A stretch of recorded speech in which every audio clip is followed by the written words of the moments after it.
Thanks for joining us this morning here on Up with KREM. I'm Channing Curtis. Glad to have you here with us. I'm Tim Pham. We are tracking breaking news from overnight. Kootenai County deputies saved an elderly man who drove into Hayden Lake. So this rescue happened last night around 10 p.m. The sheriff's office says a deputy on patrol noticed a truck drive into the lake at Honeysuckle Boat Launch. The deputy called for help, including a dive rescue team.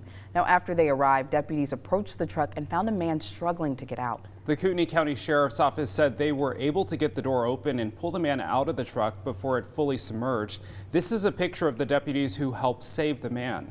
Now, the driver was taken to the hospital and treated for hypothermia.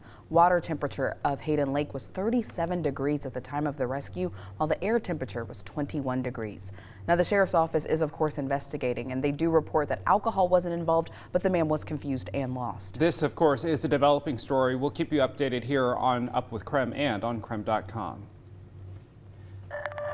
All right, here's a live look outside of downtown Spokane this morning. It was a little bit frosty this morning, I gotta say. You know, I had to give myself a few extra minutes to scrape the windshield because, yeah, it was but it was a nice day yesterday. Oh yeah, we got spoiled a little bit yesterday, but what does the rest of the weekend have in store for us? What do you think, Jeremy Legoo? Any chance of sun or maybe some snow? Yeah, a little. We have a chance of all of it. Oh, nice. Okay. But it's none in abundance is the way I would look at it. It's not like one single weather element takes over our entire weekend. And it all starts today. We've got a little bit of low-hanging cloud cover and some patchy fog early on this morning. You see it's dense out at the airport right now, but not too bad here in downtown. Low-hanging stratus clouds for us with another layer of clouds kind of overrunning them. We have temperatures hanging out in the 20s, 21 here in Spokane, 23 in Coeur d'Alene, 12 in Sandpoint, 6 in Deer Park early today, 28 in Moses Lake. So it is a chilly one as we kick things off and low visibility out at the airport.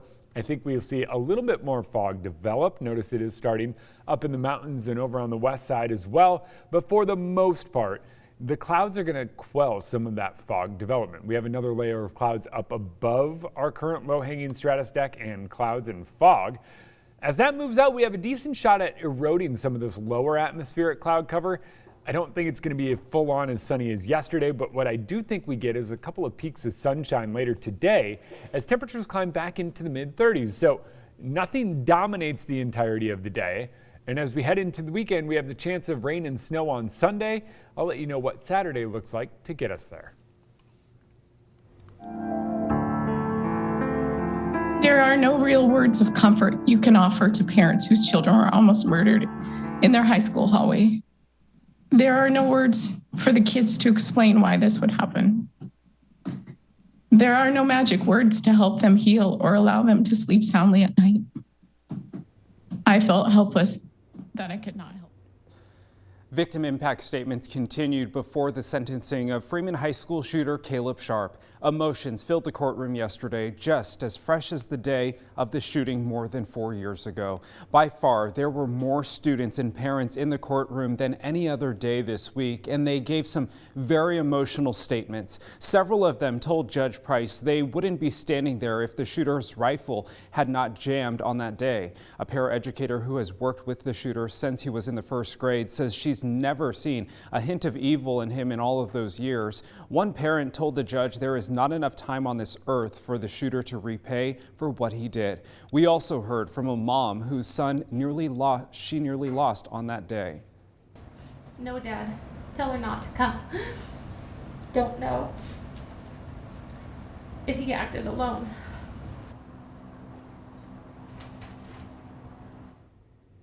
That woman's son said he saw the shooter open fire. He described the shooter as having a look of evil in his eyes that showed he didn't care.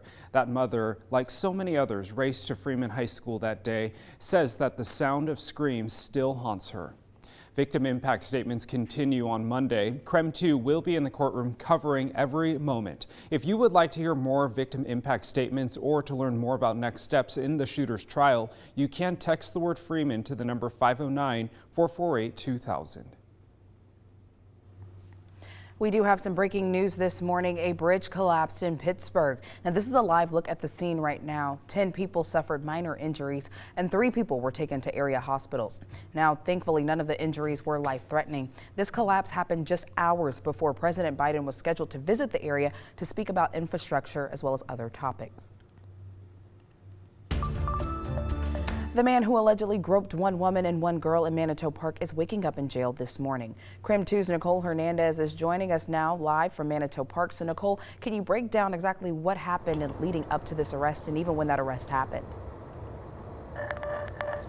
Channing, Spokane police arrested that man around 2 in the afternoon yesterday. He is 26-year-old Devontae Hardin. So according to the Spokane Police Department, Hardin works active duty at Fairchild Air Force Base. Spokane police arrested him with the help of Fairchild's Office of Special Investigations. OSI detained Hardin before police officially arrested him. Hardin is charged with 2 counts of 4th-degree assault with sexual motivation. Those charges are considered gross misdemeanors. Spokane police say the max sentence for gross misdemeanor is 1 year in jail. A judge set Hardin's bond at $1,000. Now we talked to neighbors who live around Manitou Park about the situation. I don't think this should stop anybody from going to the park. Yeah, it's an anomaly that very rarely happens. Now, those assaults happened January 20th in the morning. Police say Hardin allegedly grabbed 2 different women in sensitive areas and ran away.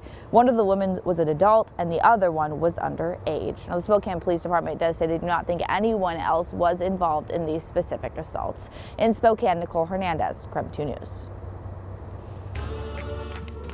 8:07 now, time for your morning rush. More news in less time. Happening today, another new COVID testing site is opening up. It's going to be in the parking lot of Chaz Health's Denny Murphy Clinic in downtown Spokane. The other location is at Meade Union Stadium. At both locations, people get self-testing kits out of a kiosk. This site was a priority from Spokane Regional Health District based on the patient population and the need for testing in this part of the county. Downtown Spokane, as you can imagine, is very highly populated. There are a lot of patients who are experiencing homelessness, and so they wanted a spot where patients could walk up, get tested very easily. The downtown location will be open Tuesdays through Saturdays. The Meade kiosk will be open Wednesdays through Sundays. Appointments are encouraged but not required. More Washington National Guard members arrived at Providence Sacred Heart Medical Center. Providence reported 20 members of the Washington National Guard are at the hospital. Guard members are helping in the emergency department, assisting with COVID-19 testing and other duties. Spokane City Council member Jonathan Bingle is causing controversy at City Hall for refusing to wear a mask. Both Washington State and the city of Spokane have mask mandates for anyone who's inside public buildings. This is about professional courtesy in the workplace, keeping all of us safe, keeping your constituents safe. Bingle released a statement saying he is taking a principled stand against unconstitutional mandates that are more about government control than science. Public health officials continue to stress that masks are effective at slowing the spread of COVID-19. That's your morning rush.